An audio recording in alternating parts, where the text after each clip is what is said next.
Jetzt aber. Jetzt aber. Wake up, Hendrik.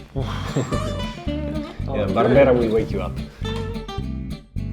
Herzlich willkommen bei 5 Minuten für Wein am Limit. Heute mit Besuch aus Italien, Norditalien, Montes. So haben die Römer schon diesen Landstrich genannt.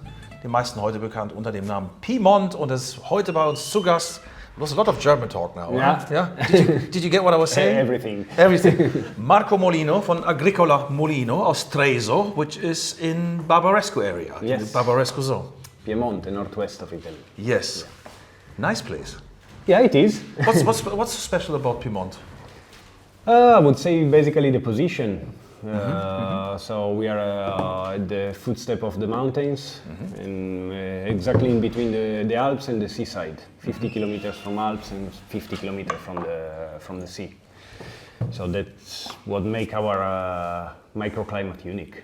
Yeah, so you have cool winds from the Alps, Cool but winds. quite warm, ne? Quite warm. Humidity from the sea. Yeah. And So in warm between. days. Yeah, in between. Warm days and cool nights. And are you a fan of Torino or AC Mailand? No, Torino, but no Juventus.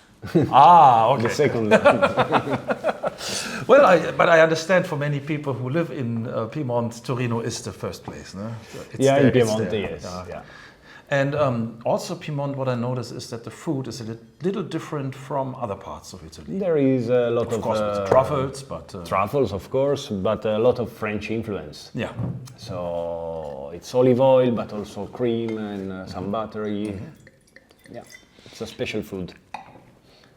So we have a wine from you, Barbera d'Alba, Superiore. Yes. So it's because it's so superiore, or is it because it's the 21 vintage? Or what's the story behind this wine? Okay, superiore, it means that it's just aged 6 months more than the classic Barbera d'Alba. So that's the reason why we call it superiore. And the story behind this Barbera is that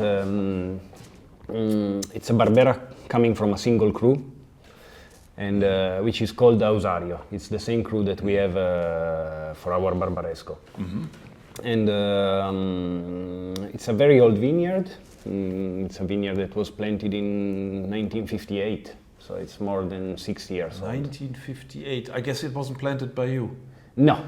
I still had Was something planted else in mind. like by your grandfather. Yeah. It was. It's one of the oldest vineyard of the area. That one.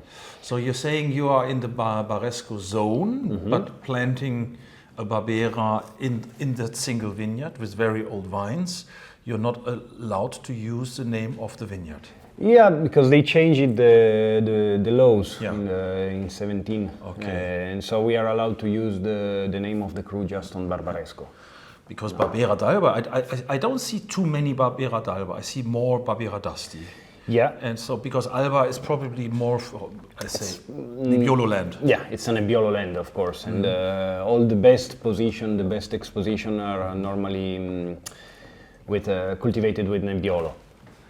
And but this in the past they had no. I mean, Nebbiolo is not the importance that has today. So it was normal to have vineyard of Barbera planted at south.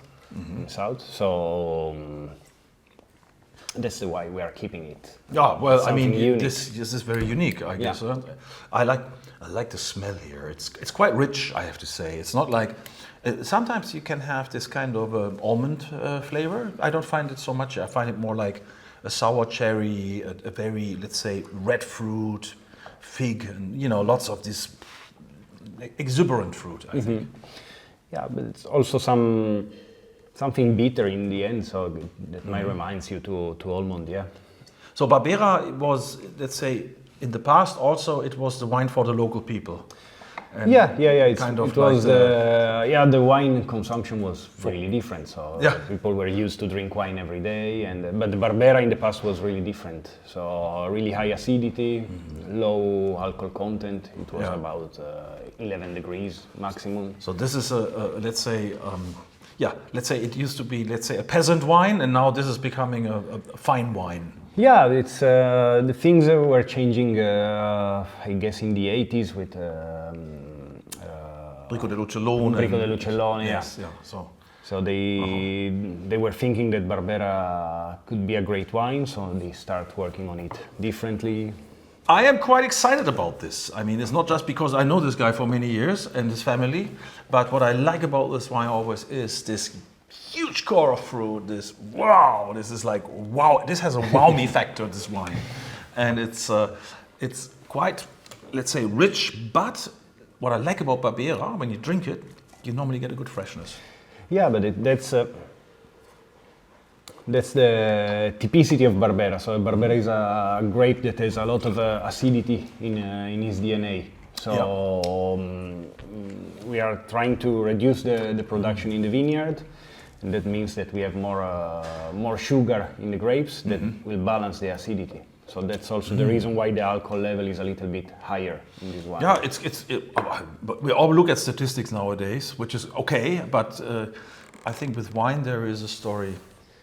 Let's say you can look at, okay, this has 15% alcohol, but when you taste it, it doesn't taste like 15%.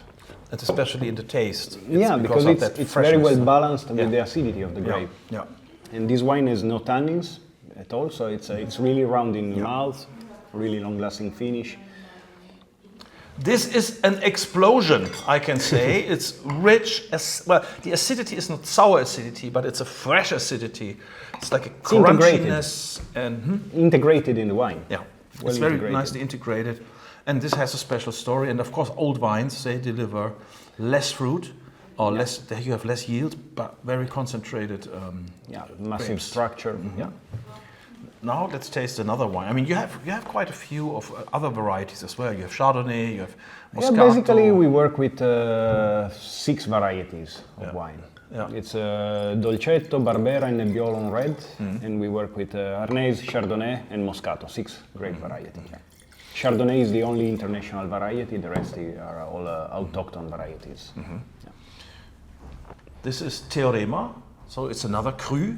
No, Teorema is a blend of 2 different cru. Okay. It's Barbaresco. Yeah, it's Barbaresco. It's partly coming from the Ausario vineyard, which is our oldest vineyard, and partly coming from the Montersino vineyard, which is a little bit lower. Has a very different color to the Barbera. Barbera has a color which is more intense, more ruby. This seems to be a little bit more garnet, brick red. Yeah, it could remind a little bit to Pinot Noir in the color. And it's more on the orange side, I would say. Yeah, I would say, to me, this is like a brick red. I mean, of course, what people see in it. But this is what I think also is very classic for Nebbiolo grapes, no? That's the typical color of Nebbiolo. Yeah. Barbera is really dark, and you can see even while harvesting, your hand get blue in a moment. Barbaresco, Nebbiolo is a great variety that has no color, almost no color. The grape. This is to me a bit like a Barbera. It seems to be a bit sexy, a bit rock star kind of, like a kind of a bull or like a person basically who draws a lot of attention. This Barbaresco is a little calmer. Yeah, it's a completely different style. It's more elegant, more. I would say more elegant, much more. A bouquet of different flavors. Complexity. Complexity, yeah. What I get in here is like you always have a warm forest floor flavor. I mean, 20 is fairly young. I mean, this wine can age, but at this stage it shows open knit. It seems like, whoa, this is. Yeah, that's because it's coming from 2 different vineyards. I mean, the Ausario part is much more complex, much more tough. The Montersino part is a little bit more, we have a little bit more sand in the soil. And that makes the tannins softer compared to the other one. So it's a Barbaresco that could be appreciated even when it's young. I mean, the tannins are not green, not aggressive. Because sometimes Barolo and Barbaresco can be quite rough, especially in cooler years. Especially when young, yeah. This is nice. This is beautiful. But I like what I like about this wine is like this has so much DNA. This has so much earth, like almost like mushrooms a bit and forest earthy notes. floor. And Earthy notes, yeah. dried figs, dried prunes, rather than this kind of fresh. This is more. I wouldn't say noble. This is a bit. This maybe both wines are noble, but let's say this is a little bit more sophisticated. Yeah, absolutely. Barbera is much more muscular. And, yeah.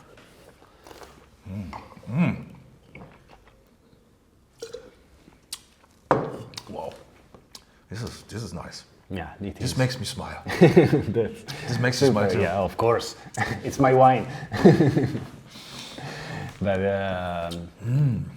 It's quite open at the moment. I'm quite surprised how nicely it's drinking. So really elegant, and there's a good juiciness and not so powerful like the Barbera, more restrained and long. you can already feel some tertiary notes in the background coming out. And When you drink this at home, what would you typically serve with this? normally this is a wine for our secondi, you know. So the best pairing is normally the brasato, or I mean, just red meat probably is the best pairing. A good steak. We have the fassona veal in Piemont. Or it's perfect for tasty food, you know. Can be mushrooms, can be No, I think, but this wine, or just a dark chocolate. In the end. Okay. I've never done it, but I can imagine because Yeah, there a is really kind dark. of- I mean, a 90% chocolate. So not so super sweet. No, no, sweet. More bitter. Yeah. I think it can go very well with any kind of game. I think this would be game. perfect. I mean, I can almost imagine like sitting in Treiso in some nice restaurant and maybe truffles. Yeah. Was it difficult with truffles the last years? Last year, yeah. Yeah. Last year, because it was really dry. Yeah. It was really dry. Hopefully this year it will be... Isn't there a saying, I'm not sure if that still is valid, but one saying I know about Piemont is like, when you have a good wine vintage, then you have a bad truffle year. And the opposite. It makes sense. It makes sense. Good truffle season means that you have a lot of water. So that means like a lot of especially rain. in September. Yeah. So of course, a lot of rain in September means that grapes might be a little bit damaged. So it makes sense. Yeah. As a general rule, huh? It's Beautiful. So I think this wine could also benefit from decanting. No? This is yeah. It I mean, needs this wine too, but I like to have the Barbera. I like from the bottle, you know. Also a little chill, with a little chill to it, so you get more of the freshness. Yeah, because of the freshness. Yeah, of course.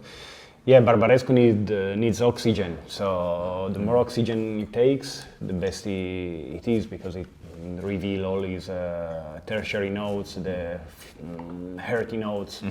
Sometimes you can also feel truffle notes in this wine. So when the Teorema, so from 2 vineyards, you have also the Cru Ausario, which we don't taste today, but that's basically your statement wine. What's the difference between Teorema and Ausario in style? It's okay. The main difference is the age of the vineyard and the soil. Because even if we are inside the Barbaresco area, the soil of Ausario is much more compact. It's much more on grey and blue marl, with clay in the top, and that means that the wine is a little bit more close in the beginning, but with an incredible structure. So it's more on the tannin side, more Purity and straight. Yeah. This to me is a Teorema is always like the more perfumed wine. So you get some roses and some floral aspects and very fine, and it's almost dancing. It's like what I think some Barbarescos can have, this kind of, let's say, very open knit fruit. Yeah, it's but that's the main difference between the two Barbaresco. Okay, so if you want to try the Ausario, don't hesitate. 2 great wines. Thanks for your visit. That was a quick one. We have some more to do now with you, but also your white wine, the Chardonnay, is fantastic. which you have reduced the oak over the years, so becomes. Yeah, we are still improving. Still improving. We are not used to work with international varieties, so it takes time to understand them. But yeah, we are trying. Well, yeah, I think you're doing very well. This is just lovely wines, I have to say. And this is a real family business. I mean, when you come to Molino, you will feel it. It's like, everybody's involved. Thanks for stopping by, Marco. Vielen Dank fürs Zuschauen und mehr Spaß im Glas mit dem Piemonteser Wein.